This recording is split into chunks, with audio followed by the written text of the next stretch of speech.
Welcome to 99 TV legal. నేను లక్ష్మి. ఆస్తులకి సంబంధించి ఎన్నో వివాదాలు జరుగుతుంటాయి. అది తల్లిదండ్రులు చనిపోయిన తర్వాత పిల్లలకైతే ఏంటి, లేకపోతే అన్నదమ్ములకైతే ఏంటి, లేకపోతే ఒక ఇంట్లో ఉన్నటువంటి బ్రదర్స్ సిస్టర్స్ కైతే ఏంటి, ఆస్తులకి సంబంధించి ఎన్నో వివాదాలు జరుగుతూ ఉంటాయి. దానికి సంబంధించి ఎన్నోటువంటి అనుమానాలు కూడా ఉంటాయి.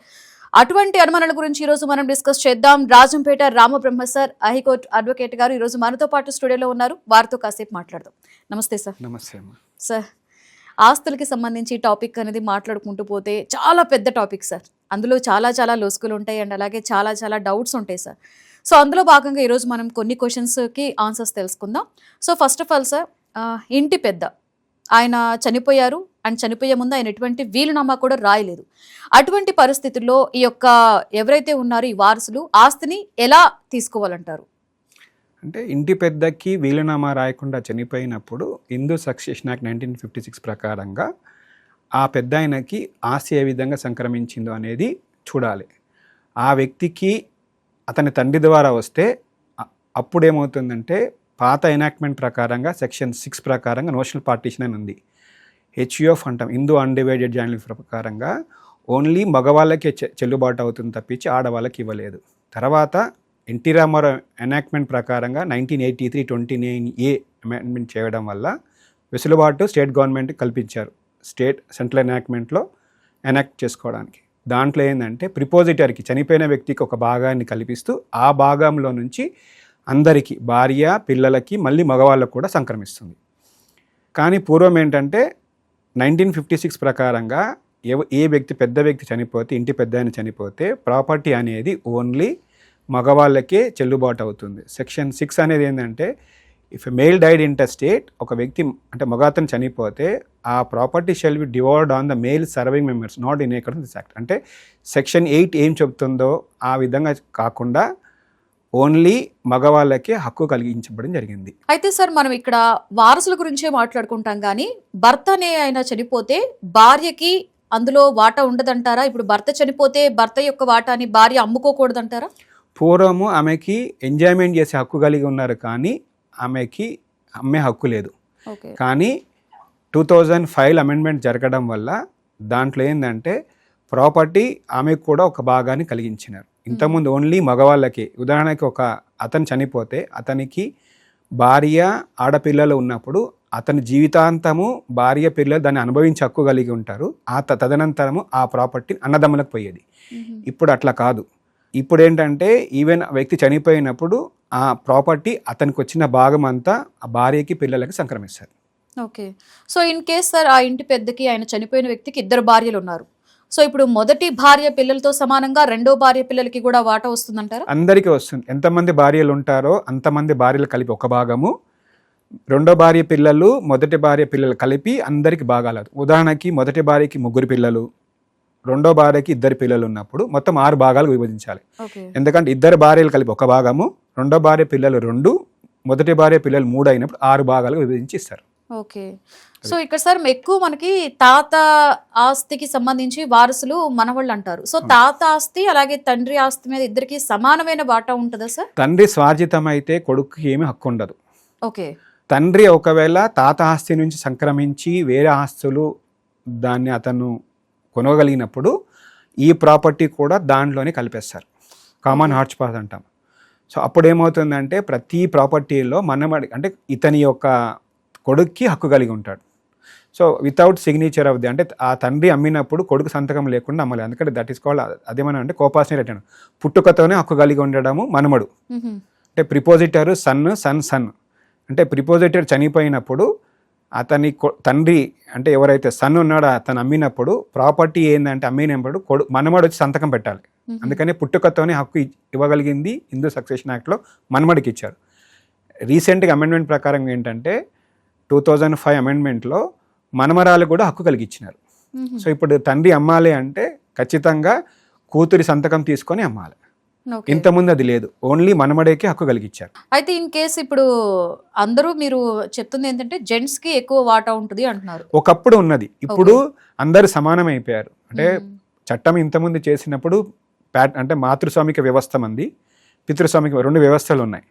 మనంతా కూడా పితృస్వామిక వ్యవస్థ. పితృస్వామిక వ్యవస్థ అంటే తండ్రియే మూలాధారం ఇంటికి.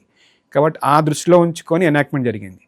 రాను రాను అన్ని మారింది కాబట్టి ఈక్వల్ స్టేటస్ ఇవ్వడం జరగడం వల్ల ఇప్పుడు ఫిమేల్ కూడా రైట్ అనేది ఇచ్చారు. ఇంతకుముందు ఏంటంటే సెక్షన్ 14 అనేది లిమిటెడ్ ఎస్టేట్ ఉండే, దాని ఇప్పుడు ఫుల్ రైట్స్ ఇచ్చారు. అంటే భర్త చనిపోయినప్పుడు ఆమె దాన్ని అనుభవించే హక్కు కలిగి ఉంటుంది కానీ అమ్మే హక్కు లేదు. కానీ ఓవర్ ఆ పీరియడ్లో ఏంటంటే అవన్నీ మారినాయి. ఇప్పుడు ఆమెకు కూడా అమ్మే హక్కు కలిగి ఉంటుంది, దానం చేసే హక్కు కలిగి ఉంటారు. ఆ ప్రాపర్టీ ఆయన ఏమైనా చేయగలుగుతుంది. అయితే ఇప్పుడు భర్త చనిపోతే భార్య తల్లి అనుమతి లేకుండా వారసుల ఆస్తిని అమ్ముకోవచ్చు అంటారా? లేరు, ఎందుకంటే వాళ్ళు అమ్మదలుచుకున్నప్పుడు వాళ్ళ భాగం వరకు చెల్లుబాటు అవుతుంది. ఒకవేళ అమ్మినా, ఉదాహరణకు ఒక ఎక్స్ అనే వ్యక్తి చనిపోయినప్పుడు మిగతా పిల్లలు అమ్మినప్పుడు వాళ్ళ హక్కు వరకే అంటే కొనుక్కున్న వ్యక్తికి అన్యక్రాంతం అవుతుంది తప్పించి ఈమె హక్కు మాత్రం పోదు. ఆమె సంతకం మ్యాండేటరీగా కావాలి. ఆమె సంతకం లేకుండా అమ్మినా చెల్లుబాటు కాదు, అంతవరకు చెల్లుబాటు కాదు. అండ్ ఇక్కడ అమ్మ ఆస్తి అంటే ఇక్కడ భర్తతో సంబంధం లేదు సార్. కొంతమందికి ఏంటంటే వాళ్ళ పుట్టింటి వల్ల రావచ్చు, లేకపోతే ఇన్ కేస్ ఆవిడ ఏమైనా వ్యాపారం పెట్టుకొని కూడా కొన్ని ఆస్తులు అనేది కొనుక్కోవచ్చు. సో ఆ ఆస్తి మీద ఎవరికి వాటా ఉంటుంది సార్? తల్లి కొడుక్క కూతురుకా? ఇద్దరికి ఉంటుంది. ఇక్కడ ఏంటంటే సెక్షన్ 15 అదే, దీంట్లో రెండు ఉన్నాయి. ఒకటేమో సెక్షన్ 8 అనేది ఒక మేల్ చనిపోతే ఏ విధంగా పంచాలి, సెక్షన్ 15 అనేది ఒక ఫిమేల్ చనిపోతే, ఆడమనిషి చనిపోతే ఏ విధంగా పంచాలి. కానీ సెక్షన్ 16 చెప్తుందంటే ఆ ఫిమేల్కి అంటే ఆ ఆడమనిషికి ఏ విధంగా సంక్రమించింది. ఆమె స్వార్జితం అయితేనేమో ఆమె ఏమన్నా చేసుకోవచ్చు, దీంట్లో కోపాషనరీ రాదు. మళ్ళా అంటే తాత ఆస్తిలో మనవడికి హక్కు ఏదైతే మనం క్లెయిమ్ చేస్తున్నామో ఫిమేల్ దగ్గరకు వచ్చేసరికి ఆ ఇష్యూ రాదు. ఎందుకు రాదు అంటే ఆమె ఎక్కడి నుంచి సంక్రమించింది, భర్త దగ్గర నుంచి వచ్చిందా, అత్తమామలు ఇచ్చారా, తల్లిదండ్రులు ఇచ్చారా, దాన్ని బేస్ చేసుకొని ఆమె తదనంతరం ఏ విధంగా దాన్ని పంచాలనేది చూడబడుతుంది. సో మేల్కి వచ్చే డిఫరెన్స్ ఏంటంటే అతనికి తండ్రి దగ్గర నుంచి వస్తే ఖచ్చితంగా మనమడి సంతకం పెట్టాలి, ఈ కొడుకు సంతకం పెట్టాలి. కానీ అదే ఫిమేల్ దగ్గరకు వచ్చేసరికి ఆ ప్రాపర్టీ ఆమెకు సొంతగా స్వార్జితం అయితే తల్లిదండ్రుల దగ్గర నుంచి వస్తే కోపాషనరీ రైట్ అనేది రాదు. పుట్టుకతో వచ్చే హక్కు వీళ్ళకి రాదు. ఎందుకంటే దాని యొక్క విధానము, దాని యొక్క ఇంప్లికేషన్ అన్ని వేరుంటాయి. ఓకే.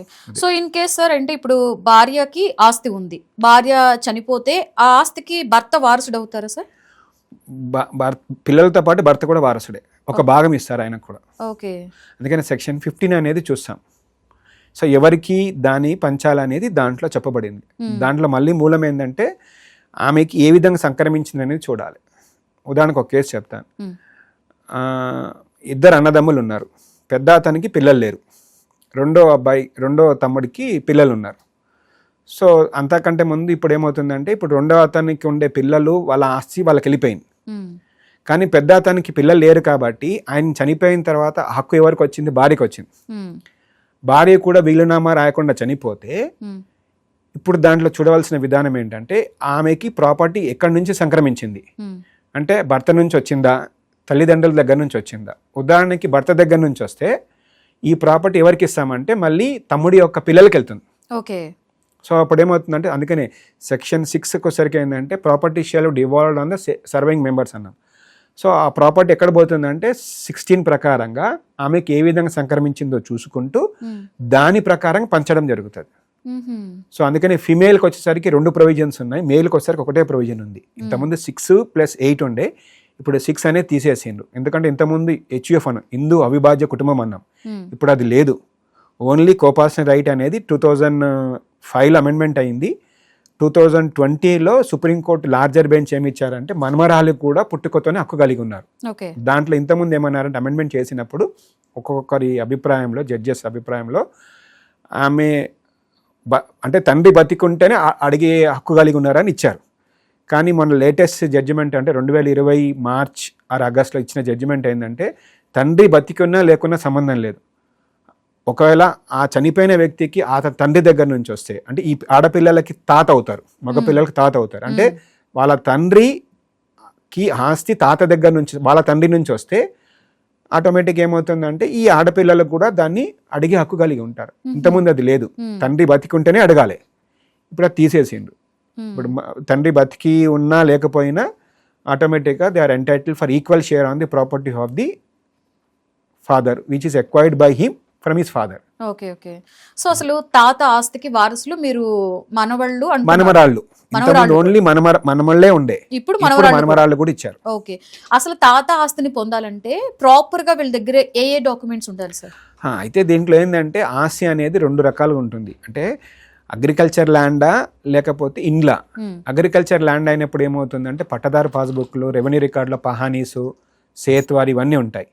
సో ఆ అగ్రికల్చర్ ల్యాండ్ వ్యవసాయ భూమి అయినప్పుడు వ్యవసాయ భూమిలో నుంచి తండ్రి వాళ్ళ ఫాదర్కి వారి ఫాదర్ నుంచి ఏ విధంగా సంక్రమించింది, వారసత్వంగా వచ్చిందా, ఆ డాక్యుమెంట్ల ద్వారా చేస్తాం. ఒకవేళ కొనుగోలు అవుతే ఉదాహరణకి ఎక్స్ అనే వ్యక్తి తండ్రి దగ్గర నుంచి వచ్చింది, ఆయన్నే ల్యాండ్ 1940లో కొన్నాడు అనుకోండి ఇల్లు.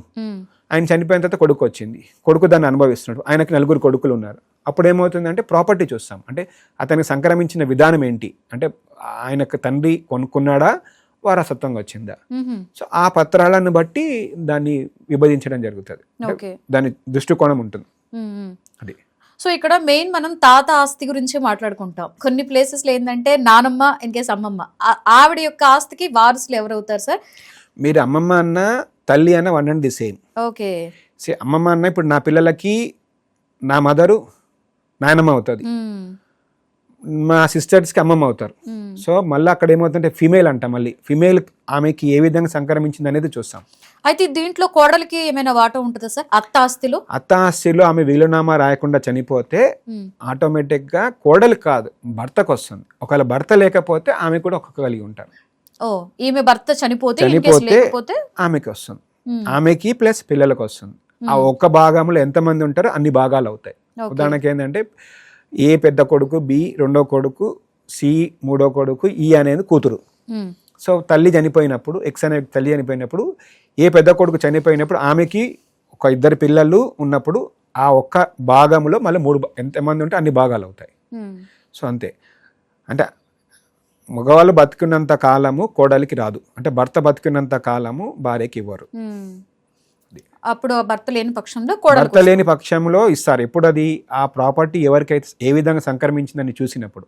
ఒకవేళ ఎక్స్ అనే వ్యక్తి చనిపోయినప్పుడు ఆటోమేటిక్గా ఆ ప్రాపర్టీ భార్య పిల్లలకే వస్తుంది. మీరు అడిగే క్వశ్చన్ ఏంటంటే కోడలు అన్నారు, కోడలు అన్నప్పుడు కొడుకు బతికినంత కాలం కోడలికి దాని పరిగణలోకి తీసుకో. సార్ కొన్ని సందర్భాల్లో వీలునామా అనేది రద్దవుతుంది అంటారు. అంటే ఇక్కడ ఏంటంటే డబుల్ వీలునామా లేకపోతే 2 times వీలునామా చేయడం ఏదో ఉంటుంది కదా సార్, దానికి సంబంధించి ఏంటి సార్? దాన్ని టెస్టమెంటరీ అంటాం. వీలునామా రాయడం ఎందుకంటే తన తదనంతరం ఎవరెవరికి ఇవ్వాలనేది రాసేది వీలునామా. సో మొదటి వీలునామా రాసిన తర్వాత కొంతకాలం దాటిన తర్వాత ఇంకొక వీలునామా రాసినప్పుడు మొదటి వీలునామా గురించి చెప్పకపోయినా లాస్ట్ వీలు అనేది అమల్లోకి వస్తుంది. దాంట్లో రాస్తాడు, ఇంతకుముందు నేను ఏ వీలునామా రాసినా అది చెల్లుబాటు కాదు, ఇప్పుడు నేను రాసే వీలునామే చెల్లుబాటు అవుతుంది, దీని ప్రకారంగా నేను పలానా వ్యక్తులకి దీన్ని నేను అన్యక్రాంతం అంటే వారికి నేను ఇస్తున్నానని రాస్తాను. కొంతమంది వీలునామా ఎట్లా రాస్తారంటే, అంటే కొడుకు సరిగా లేనప్పుడు ఏంటంటే ఆయన ఉన్నంత కాలం దాన్ని అనుభవించే వారికి ఇస్తారు. మనవడికి మైనర్గా ఉన్నాడు కాబట్టి, ఎందుకంటే వీడు మళ్ళీ అతను దాన్ని అంటే వ్యసనాలకు ఉండే అలవాటు పడిన వ్యక్తి అప్పుడు ఏం చేస్తాడంటే తండ్రి రాసేటప్పుడు కొడుకు రాయకుండా మనమడుకో మనమరాలకో రాస్తారు. ఎందుకంటే ఆ ఆస్తి అన్యక్రాంతం కాకుండా వాళ్ళ పిల్లలు అనుభవించాలనే ఉద్దేశంతో రాస్తారు అది. అయితే సార్ ఇక్కడ మామూలుగా కొంతమంది ఏంటంటే అప్పటికప్పుడు రియాక్ట్ అవ్వకపోయినా కొన్ని సంవత్సరాల తర్వాత ఈ ఆస్తులకు సంబంధించి కేసులు వేయడం అనేది మనం చూస్తూనే ఉంటాం. అసలు ఈ ఆస్తికి సంబంధించినటువంటి కేసులు వేసుకోవడానికి ఎన్ని సంవత్సరాల వరకు వేసుకోవచ్చు సార్? లిమిటేషన్ యాక్ట్లో కాల పరిమితి ఉన్నప్పటికీ ఇప్పటికీ చాలా కేసులు పడుతున్నాయి, దాన్ని ఎవరు పరిగణలో తీసుకోవట్లేదు. ఉదాహరణకి నాకుండే అనుభవంలో ఒక లేడీకి వాళ్ళ తండ్రి దగ్గర నుంచి వచ్చింది, తల్లిదండ్రుల దగ్గర నుంచి వచ్చింది. ఆమె కొడుకుకి సంతకం పెట్టించి అమ్మేశారు. 30 ఏళ్ళు అయిపోయింది అమ్మేసిన తర్వాత. ఇప్పటికీ కొత్త 2019లో సూట్ వేశారు, దావా వేశారు. అసలు ప్రాపర్టీ ఏ విధంగా సంక్రమించింది, దాన్ని ఏ విధంగా పరిగణలోకి తీసుకోవాలి, ఈ సూట్ మెయింటైనబుల్ అవుతుందా లేదా పరిగణలోకి తీసుకోవాలి. వాళ్ళు సూట్ దావా వేయడము, దాన్ని నంబర్ చేసి పంపేయడం 2019 నుంచి ఇప్పటి వరకు నడుస్తూ ఉంది. అందుకని ఏంటంటే ప్రతి దావా వేసినప్పుడు ఆ దావా చూసేటప్పుడు దాంట్లో ఉండే విషయాలను పరిగణలోకి తీసుకుంటూ అది ఎవరి ప్రాపర్టీ, అది ఎక్కడి నుంచి సంక్రమించింది, ఇది కోపాస్నరీ కింద వస్తుందా లేదా, లేకపోతే దాన్ని ఏ విధంగా పరిగణించాలి, అది ఏమి పరిగణించట్లేదు. సింపుల్గా డాక్యుమెంట్ అంటే దావా వేయగానే ఆ దావాని నంబర్ చేస్తున్నారు, ఇయర్స్ టుగెదర్ నడుస్తున్నాయి. వాస్తవంగా ఏంటంటే నేను చూసిన కేసులో అసలు ఆ కేసే చెల్లుబాటు కాదు, అయినా గత 6 సంవత్సరాల నుంచి ఇంకా పెండింగ్ ఉంది. ఎందుకంటే ఆ లేడీకి తల్లిదండ్రుల దగ్గర నుంచి వచ్చినప్పుడు అనేది ఏంటంటే ఈ కోపాస్నరీ కానీ మీరు అనేది హిందూ అవిభాజ్య చట్టం దాంట్లో పరిగణలోకి రాదు. తండ్రి దగ్గర నుంచి వచ్చింది కాబట్టి అంటే ఆమె పిల్లలకి హక్కు ఉండదు. ఉమ్, అంటే నేను సంతకం పెడతా కానీ మీరు అమ్మడానికి లేదు, ఆమె అమ్ముకోవచ్చు. అదే మేల్కి వచ్చేసరికి అతని తండ్రి దగ్గర నుంచి వచ్చినప్పుడు మనమళ్ళు కానీ మనమరాలు కానీ సంతకం పెడితే కానీ దానికి చెల్లుబాటు కాదు. ఓకే. ఆయన అమ్మినా ఆయన భాగం వరకే చెల్లుబాటు అవుతుంది, మిగతా భాగాలన్నీ మళ్ళీ చెల్లుబాటు కావు. ఉమ్, కానీ అదే ఫిమేల్కి వచ్చేసరికి ఏంటంటే అట్లా కాదు. ఆమెకు ఏ విధంగా సంక్రమించిందో ఆమె బతికుండగా దాన్ని అమ్మేయచ్చు, దానం చేయొచ్చు, ఏమైనా చేయొచ్చు. అసలు దాన్ని పార్టీషన్ సూట్ అడగడానికి హక్కు లేదు. ఉమ్, ఆమె బతికుండగానే అమ్మేసింది, చనిపోయిన తర్వాత 20 ఏళ్ళ తర్వాత ఆడపిల్లలు వేశారు నాకు హక్కు ఉందని. ఉమ్, ఉమ్, అసలు ఆ సూటే చెల్లుబాటు కాదు. ఓకే. బట్ ఏంటంటే దాన్ని ఎవరైతే దావా వేసినప్పుడు దాన్ని సీఎంఓ అంటాం, చీఫ్ మినిస్టర్ ఆఫీసర్ అంటాం. ఉమ్, అతనికి దీంట్లో పరిజ్ఞానం లేకపోతే ఏమవుతుందంటే సరే పార్టీషన్ అడుగుతున్నాడు కదా అంటే పార్టీషన్ సూట్ ఏమంటామంటే విభాగం చేయమని అడుగుతున్నాడు కాబట్టి సరే ప్రాపర్టీ ఎవరిది, ఆడామెది, ఆమె పేరు మీద ఉంది కాబట్టి ఆటోమేటిక్గా పిల్లలకు కూడా హక్కు ఉంటుందనే ఉద్దేశంతో నంబర్ చేసి పంపిస్తుంది. అది చేయకూడదు. ఎందుకంటే ప్రాపర్టీ అంటే పార్టీషన్ సూట్ వేసినప్పుడు ప్రాపర్టీ ఏ విధంగా సంక్రమించింది, ఎప్పుడు సంక్రమించింది, దానికి ఏమైనా అన్యాక్రాంతం అంటే ఎలినేషన్ అంటాం, అయ్యాయా, ఇవన్నీ పరిగణలో తీసుకుంటూ దాన్ని నంబర్ చేయాలి. ఉమ్, కానీ ఇప్పుడు ఆ పరిస్థితి లేదు. ఓకే. ఎందుకంటే వారికి ఆ విషయ పరిజ్ఞానం లేదు కాబట్టి దాన్ని నంబరింగ్ చేస్తున్నారు. ఓకే సార్, మనం చాలా దానివల్ల కేసులు పెండింగ్ అవుతున్నాయి. ఓకే. అండ్ మనం కొన్ని సందర్భాల్లో వింటూ ఉంటాం గిఫ్ట్ గా ఇచ్చినటువంటి ప్రాపర్టీని రద్దు చేశారని. అలా చేసేటువంటి అవకాశం ఉంటుంది? హక్కు లేదు. అంటే గిఫ్ట్ అనేది అంటే గిఫ్ట్ 2 రకాలుగా ఉంటుంది. నార్మల్ గిఫ్ట్ ఒకటి ఉంది, కండిషన్ గిఫ్ట్ అంటాం. కండిషన్ అంటే ఉదాహరణకి ఇప్పుడు నేనే మా తండ్రి గారు నాకు గిఫ్ట్ ఇచ్చాడు, అయ్యా నేను బతికినంత కాలం నాకు నువ్వు చూసుకోవాలని కండిషన్ రాస్తే అతను నేను చూడలేకపోతే నా తండ్రి గారు హక్కు కలిగి ఉంటారు దాన్ని క్యాన్సిల్ చేయడానికి. ఇప్పుడు నా తండ్రి గారు రాసినటువంటి గిఫ్ట్ని దానాపత్రం అన్నాం, దాంట్లో ఏం కండిషన్స్ లేవు. 6 నెలలు దాటిన తర్వాత దాన్ని క్యాన్సిల్ చేసే హక్కు అతనికి లేదు. దాన్ని మళ్ళీ చెయ్యాలి అంటే కోర్టు ద్వారా చేసుకోవాలి. నేను పలానా ఉద్దేశంతో ఇచ్చాను, బట్ నేను కండిషన్స్ రాకపోయినా నా ఉద్దేశం ఏంటంటే నేను బతికుండగా అంటే వయసు దాటిన తర్వాత నన్ను చూసుకోవడానికి నా పిల్లలే కాబట్టి ఆ సదుద్దేశంతో నేను ఇచ్చాను కాబట్టి దాన్ని వాళ్ళు చూడట్లేరు కాబట్టి క్యాన్సిల్ చేయమని అడగొచ్చు. కానీ ఇప్పుడు ఏంటంటే లేటెస్ట్గా ఒక అమెండ్మెంట్ చేశారు, అంటే ఒక ఎనాక్ట్మెంట్ చేశారు. 2007 ఎనాక్ట్మెంట్ ఏంటంటే తల్లిదండ్రులు దానం ఇచ్చిన పిల్లలకి ఏ విధంగా నాణ్యక్రాంతం చేసినా దాన్ని వాళ్ళు క్యాన్సిల్ చేసే హక్కు కలిగి ఉంటారు. ఈ మన హైకోర్టు కానీ సుప్రీంకోర్టు జడ్జిమెంట్స్ ఏంటంటే గార్డియన్ వార్డ్స్ యాక్ట్ ప్రకారంగా వాళ్ళకు ఉండే 2007 ఎనాక్ట్ చట్ట ప్రకారంగా తల్లిదండ్రులు వాళ్ళ పిల్లలకి ఇచ్చిన దాన్ని తిరిగి క్యాన్సిల్ చేసుకోవచ్చు. ఎందుకంటే వాళ్ళు ఈ మధ్య చూడట్లేరు కాబట్టి వాళ్ళని అంటే వీధిలో పడేయనీయకుండా చూసుకోవడానికి ఇటు చట్టము, కోర్టులు అన్నీ కూడా రెవెన్యూ వాళ్ళు సహకరిస్తున్నారు. సార్, ఇక్కడ కొన్ని కేసులు ఎలా ఉంటుందంటే భార్యాభర్తలు అనేది విడిపోతారు, లైక్ వాళ్ళు డైవర్స్ తీసుకోకుండా దూరంగా ఉన్నారు, అలాగే వాళ్ళు ఉంటున్నారు. అయితే ఇక్కడ ఆ తర్వాత ఈమె పిల్లలు ఉంటారు కదా, ఈమె పిల్లలకి తాత ఆస్తి మీద వాటా ఉంటుంది. ఎన్ని సంవత్సరాల తర్వాత అయినా కూడా ఈ పిల్లలు అనే వాళ్ళు ఆ వాటా మీద బర్త్ రైట్ కేసు వేయొచ్చు అంట. ఎప్పుడైనా ఉంటుంది. అంటే విడాకులు తీసుకోకుండా దూరంగా ఉన్నప్పుడు ఆ ఆస్తిలో ఆ పిల్లవాడికి హక్కు కలిగి ఉంటాడు. తన తండ్రి చనిపోయినప్పుడు ఈ పిల్లవాడు క్లెయిమ్ చేయొచ్చు. అతని తండ్రికి వారసత్వంగా వస్తే ఇతనికి పుట్టుకతోనే హక్కు కలిగి ఉంటాడు. ఇన్ కేసు డివర్స్ తీసుకున్నారు సార్, డివర్స్ తీసుకున్నా ఈ పిల్లవాడు హక్కు కలిగి ఉంటాడు. ఎందుకంటే డైవర్స్ తీసుకున్నది ఓన్లీ ఇద్దరి మధ్యలో ఉండే సంబంధాన్ని విడగొట్టాం తప్పించి పుట్టుకతో వచ్చిన హక్కుని మాత్రం తొలగించలేదు. డైవర్స్ అనేది ఏంది, పెళ్లి చేసుకున్నాము, హిందూ మ్యారేజ్ యాక్ట్ ప్రకారంగా 1955 ప్రకారంగా పెళ్లి చేసుకున్నారు. సెక్షన్ 13 ప్రకారంగా కొన్ని కండిషన్స్ బేస్ చేసుకొని వాళ్ళు వివాహ సంబంధాన్ని రద్దు చేసుకున్నారు. వివాహ సంబంధం రద్దు అయినంత మాత్రాన పిల్లలకు హక్కు మాత్రం పోదు. ఎందుకంటే ఆయన పుట్టుకతోనే ఆ ఇంటికి వారసుడు. సార్ ఫైనల్లీ సార్, అసలు 1956 ఈ వారసత్వ చట్టం, అలాగే ఎన్టీఆర్ వచ్చిన తర్వాత కూడా ఎనాక్ట్మెంట్ జరిగింది. సో తర్వాత వచ్చేసి సెంట్రల్ గవర్నమెంట్ ఈ 1956కి సంబంధించి అమెండ్మెంట్ చేయడం జరిగింది కదా సార్. ఓవరాల్గా దీనికి సంబంధించి వివరణిస్తారా సార్? 1956 వారసత్వ చట్టం ప్రకారం ఏంటంటే ఒక వ్యక్తి చనిపోయినప్పుడు ఆ ప్రాపర్టీ అనేది ఓన్లీ మేల్ మెంబర్స్కే వెళ్ళడం జరిగింది. సెక్షన్ 6 అనేది నోషనల్ పార్టీషన్ అన్నాం. అంటే if a male died intestate their property shall devolved on the surviving male members not in accordance with this act. అంటే సెక్షన్స్ 8 ఏం చెప్తుందంటే ఒక మగ అతను చనిపోయినప్పుడు ఆ ప్రాపర్టీని ఎవరెవరికి పంచాలని చెప్పడం జరిగింది. కానీ సెక్షన్ 6 ఏం చెప్తుందంటే మిగతా వాళ్ళకి కాకుండా only remaining serving male members, అంటే ఆ వ్యక్తిలో అన్నదమ్ములు ఉన్నప్పుడు భార్య పిల్లలు ఒక వ్యక్తికి అంటూ ఆడపిల్లలు భార్య ఉంటే ఆ వ్యక్తికి చెందుబాటు కాదు. ఆ ప్రాపర్టీ అంతా కూడా మిగతా అన్నతమ్ముళ్ళకి వెళ్ళిపోయేది. కానీ ఎన్టీ రామారావు వచ్చిన తర్వాత 1983లో స్టేట్ గవర్నమెంట్ 29A అమెండ్మెంట్ జరిగింది. అంటే షేర్ ఇన్ ది షేర్ అన్నాం. అంటే చనిపోయిన వ్యక్తికి ఒక భాగాన్ని అతనికి ఇస్తూ ఆ భాగంలో నుంచి మళ్ళీ భార్య పిల్లలకి ఇవ్వడం జరిగింది. 1956 ఎనాక్ట్మెంట్ 2005లో 9/9/2005 నాడు దాంట్లో ఏంటంటే మనమడికి ఏదైతే హక్కు కోపాస్నేర్ అన్నామో అట్లానే మనమరాలకు కూడా పుట్టుకొత్తనే హక్కు కలిగించారు. సో ఆ రోజు నుంచి దాంట్లో అమల్లోకి వచ్చింది ఏంటంటే మనమడికి ఎంత అయితే ఆస్తి హక్కు ఉంటుందో మనమరాలకు కూడా అంతే హక్కు. మనమరాలు అంటే ఏంది? Female. So birth right is got by the female.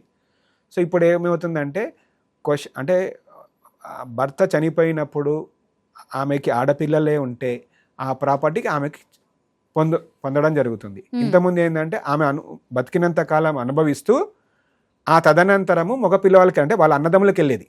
ఇప్పుడు అది కాదు, ఆ భాగం ఆటోమేటిక్గా ఆమెకి సంక్రమిస్తుంది. Okay sir. సో రెండోది ఏంటంటే రీసెంట్గా 2020 ఆగస్టులో సుప్రీంకోర్టు జడ్జిమెంట్ ఏంటంటే దాంట్లో ఒక అంబిగ్విటీ ఉండే ఏంటంటే ఈ ఎనాక్ట్మెంట్లో అంటే అతను బతికి ఉండాలా లేదా, అంటే ఉమెన్కి ఏదైతే బర్త్ రైట్ ఇచ్చారో అంటే మనమరాలకి పుట్టుకతో హక్కు ఇచ్చారో అడిగినప్పుడు తండ్రి బతికి ఉండాలా లేదా అన్నప్పుడు క్వశ్చన్ ఏమనంటే తండ్రి బతికి ఉండాలని కొన్ని జడ్జిమెంట్స్ వచ్చాయి, బతికి ఉండవలసింది కొన్ని జడ్జిమెంట్ వచ్చాయి. దాన్ని ఓవర్రూల్ చేస్తూ లార్జర్ బెంచ్ ఏం చెప్పారంటే తండ్రితో బతికి ఉండవలసిన అవసరమే లేదు, బతికి ఉన్నా బతికి లేకపోయినా మనమడికి ఏ విధంగా అయితే ఆస్తి సంక్రమిస్తుందో మనమరాలకు కూడా అదే విధంగా ఆస్తి సంక్రమిస్తుంది. సో ఇప్పుడు ఏంటంటే దెర్ ఈజ్ నో డిస్క్రిమినేషన్, అంటే వ్యత్యాసం ఏమీ లేదు, ఆడైనా మగ అయినా ఒకటే. అంటే కుటుంబం యొక్క ఆస్తిలో ఇద్దరు సమాన హక్కు కలిగి ఉన్నారు. ఇప్పుడు ఇంతకుముందు అది కాదు, ఓన్లీ మగవాళ్ళకి చెల్లుబాటు అయ్యేది, ఆడవాళ్ళకి వచ్చేది కాదు. భార్య ఏంటంటే లిమిటెడ్ ఎస్టేట్ అనేవాళ్ళం, అంటే ఆమె బతికినంత కాలం అనుభవించిన తర్వాత ఆ తదనంతరం మళ్ళీ అతని యొక్క అన్నతమ్ములకు వెళ్ళేది. సో అట్లా ఇప్పుడు అది కాదు, ఆమెకి ఫుల్ రైట్ వస్తుంది. భర్త చనిపోగానే భర్తకి ఏదైతే ఆస్తి సంక్రమిస్తుందో ఆస్తి మొత్తం ఆమెకి చెల్లుబడుతుంది. ఆమె దాన్ని దానం చేయొచ్చు, విక్రయం చేయొచ్చు, ఏమైనా చేయొచ్చు. సో అది సో ఓవరాల్గా ఏంటంటే పాత రోజుల్లో ఉండేటువంటి విధానానికి ఇప్పుడు ఉండే విధానానికి మార్పు ఏంటంటే అప్పుడు ఆడవాళ్ళకి హక్కు లేదు, ఇప్పుడు వాళ్ళకి టోటల్ రైట్స్ ఇచ్చారు. Okay, right. Thank you sir. ఈరోజు మనం ఆస్తి ఏదైతే ఉందో వారసత్వ చట్టానికి సంబంధించి చాలా విషయాలు మాకు తెలియజేసినందుకు thank you so much sir. So చూసారు కదండి, వారసత్వం యొక్క చట్టంలో ఉన్నటువంటి ఎంతో వివరణని ఈరోజు మనకి సార్ వివరించడం జరిగింది. అండ్ మరో ఎపిసోడ్లో మరో టాపిక్తో మీ ముందుకు వస్తాం. చూస్తూనే ఉండండి 99 టీవీ లీగల్.